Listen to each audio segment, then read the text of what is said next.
À la manière de Robert Houdin, venez découvrir cette nouvelle collection dédiée à la seconde volante, visible et invisible tout en rondeur comme le fait Beaubleu depuis ses débuts.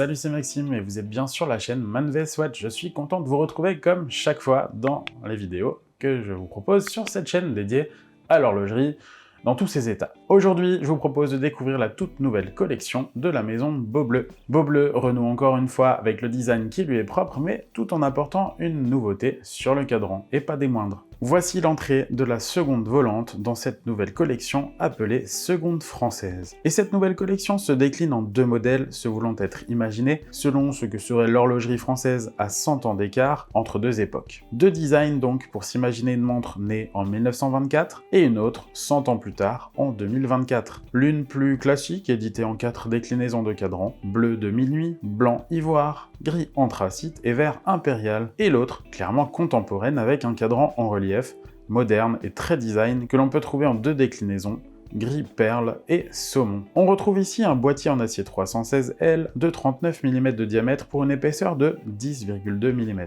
Le dessus de la lunette est brossé, tout comme son flanc et le flanc de la boîte. Le reste est poli. Beaubleu a toujours souhaité que ses montres soient d'une épaisseur contenue pour garder une belle élégance au porté. Ici, l'épaisseur passe au-dessus des 10 mm, contrairement aux autres modèles, mais c'est notamment aussi à cause du nouveau calibre emboîté, dont je parlerai tout à l'heure, mais aussi à cause ça dépend, du verre saphir double dôme qui vient lui donner un look que l'on n'avait pas encore vu jusqu'à présent sur les autres modèles de la marque. Côté étanchéité, celle-ci est de 5 ATM. Avec son corne à corne de 45 mm, c'est une montre qui conviendra à tous les poignets, qu'ils soient féminins ou masculins. Visuellement, on retrouve une belle symétrie du boîtier qui n'est pas gênée par la couronne subtilement cachée à 3 heures. Celle-ci est gravée du logo Beaubleu et a la particularité d'être assez saillante au niveau des dents, ce qui ne manquera pas d'être légèrement désagréable lors du remontage. Le réglage de l'heure lorsqu'on tire la couronne demande aussi un petit peu de maîtrise, je trouve. En tout cas, la montre en ma possession étant encore un prototype, et peut-être une montre aussi ayant déjà été entre plusieurs mains,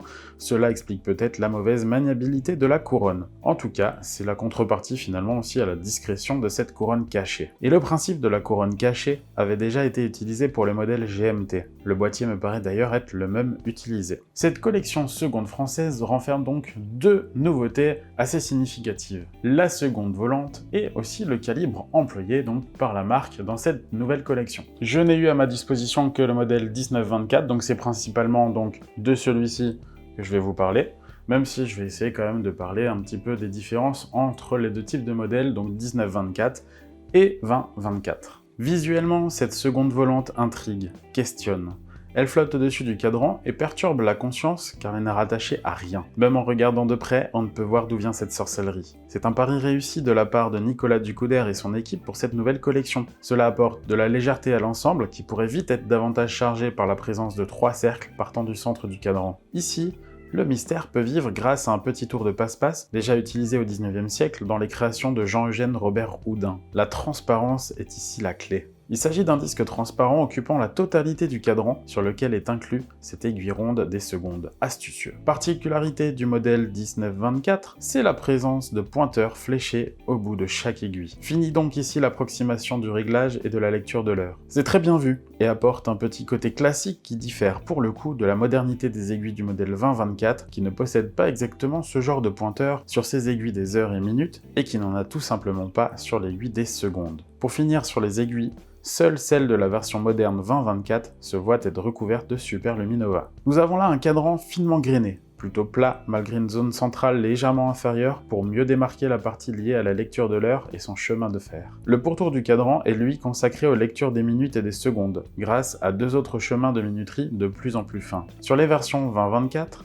le cadran est embossé, pour donner un relief bien plus moderne au cadran tout en restant très proche du cadran de la 1924. Sachez que selon le modèle et sa couleur, Le cadran sera soit grainé, soit émaillé ou satiné. Pour cette nouvelle collection, Beaubleu souhaitait proposer un modèle qui transpire encore plus la France. Et donc cette collection seconde française était finalement toute disposée à accueillir le calibre français Bosch. Calibre automatique fabriqué en France, dans le Jura. Cousin de Soprod, ce calibre français Bosch est ici visible à travers le fond de boîte transparent. Mis à part la masse oscillante personnalisée, vous ne verrez pas de décoration telle qu'a pu proposer Acrone sur ses éditions limitées de C02 Héritage. Par contre, le calibre est très bien fini et est satiné, y compris sur le double pont de balancier, qui fait un peu la signature de ce chouette mouvement. Ce calibre dispose d'une réserve de marche de 46 heures et bat à 28 800 alternances par heure, et sa précision est donnée pour du -7 + 7 secondes par jour. C'est là finalement un gap important franchi par Beaubleu qui d'habitude emboîte du Miyota dans ses montres. Évidemment, cela se répercute aussi sur le prix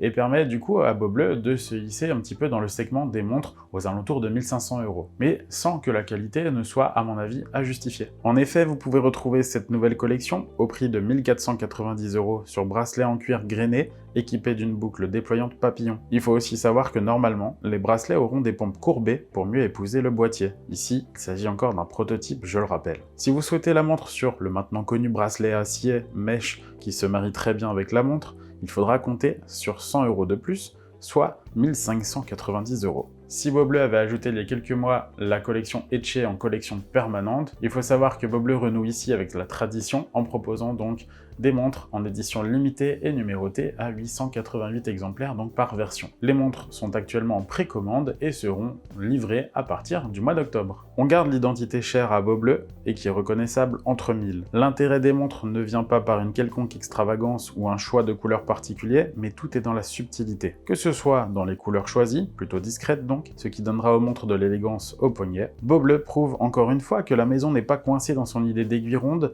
mais qu'au contraire, les possibilités d'évolution sont bien là, en témoigne la géniale idée de cette aiguille volante que l'on voit très peu sur le marché. Cette idée aussi de créer deux modèles façon capsule temporelle à 100 ans d'écart est excellente, et résume finalement très bien la réalité et le fait qu'en 100 ans, une montre reste visuellement la même dans les grandes lignes. Enfin, l'utilisation du calibre français Bosch dans cette série limitée la rend encore plus exclusive, je dirais, et s'engage, je l'espère, dans une démarche qui sera suivie par d'autres marques françaises. Merci à Beaubleu pour le prêt de cette montre. Difficile pour moi de m'habituer au fait que cette fois-ci, je crois que c'est la première fois d'ailleurs dans les tests de Beaubleu que je fais, il n'y a même pas une petite touche de bleu sur la montre. Bon, mes goûts sont plutôt portés par du bleu que donc ce gris anthracite, mais bon, pourquoi pas. En tout cas, c'est une montre qui est très bien réussie, dont l'aspect est très sage, mais qui néanmoins, je l'ai déjà dit, possède de belles qualités. Merci à vous de m'avoir suivi dans cette vidéo. On se retrouve dans une prochaine vidéo. D'ici là, comme d'habitude, prenez soin de vous, prenez soin de vos montres,